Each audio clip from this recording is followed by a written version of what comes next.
Now, I'm not an economist like both of you are, but I do know that to get inflation down, you need monetary and fiscal policy working together. Ross Greenwood, do you think the government is doing enough? Are they playing their role? Because, we know the super changes, but they don't kick in until 2025. And at that point, inflation is meant to be back down to between 2 to 3%. So what are they actually doing now, and should they do more? Well, the government has to certainly cut its own cloth, but the reality is that interest rates work immediately when you raise them.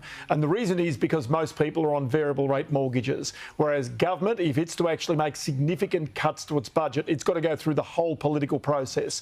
That's the reason why you have an independent Reserve Bank. That's the reason why if there is a change in the composition of the board of the Reserve Bank, you need people who are prepared to fight inflation, prepared to take hard decisions and put interest rates up, and simply don't go to water and not stop raising interest rates because it's politically convenient to do so. So this is a really important aspect of this RBA review, and it's also important to recognise that the Reserve Bank has got to have this power to crush inflation, which long-term has very detrimental effects on Australia's economy.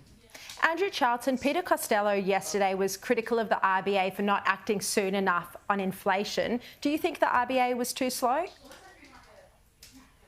Well, it's not up to the government to second-guess the RBA. The important thing for the government is to make sure that we make the RBA's job as easy as possible. And as Ross said, that means making sure that fiscal policy and monetary policy are working together. And that's exactly what the government is doing, showing an enormous amount of restraint Andrew, in spending.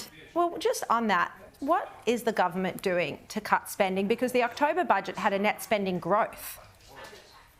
Well, in the October budget, we had revenue gains from high commodity prices and other things, and the government banked 99% of those revenue gains. They put them back into the budget rather than spending them. That is the highest banking of revenue gains than we have had in decades. So it shows a level of restraint that the Australian government hasn't seen for a very long time. And the Treasurer has made it clear that that restraint will go forward into the upcoming budget. The second thing that the government is doing is taking some pressure off inflation by reducing prices, bringing down the cost of medicines, bringing down the cost of childcare, creating fee-free TAFE. And these things not only provide relief for Australians who need it, but they also help to bring down inflation by cutting those prices. Ross, the RBA says it's now getting closer to pausing the rate rises.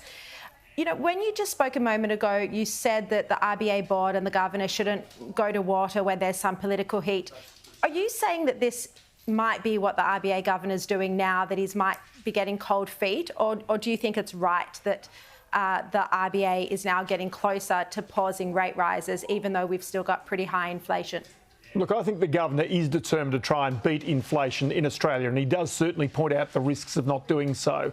But, you've got to look at the actions as compared with other central banks around the world, where the US Federal Reserve says it might go back to 0.5% rate rises this month and keep going beyond that to try and crush the inflation. And there are slightly different circumstances. But in most measures, it looks as though Australia's about 6 months behind the United States. And after all, our inflation rate still today, as we sit here, is higher than the United States. And that's the reason why you can't go to water on this. You must go hard, even if it causes pain and unpopularity. And there's certainly plenty of that about the Reserve Bank governor right now. Yeah.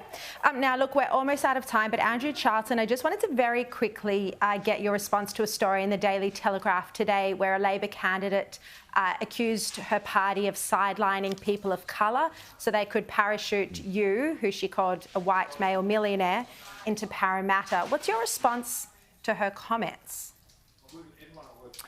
Well, look, she made those comments in a private WhatsApp group. I think all of us have said things in private WhatsApp groups that we probably regret. She called me, she apologised. I fully accepted that apology. I think she's a great person. It takes a big person to apologise like that, and I think she'll be a fantastic representative. There you go. That's very forgiving of you. All right, Ross Greenwood, Andrew Charlton, thanks for your time.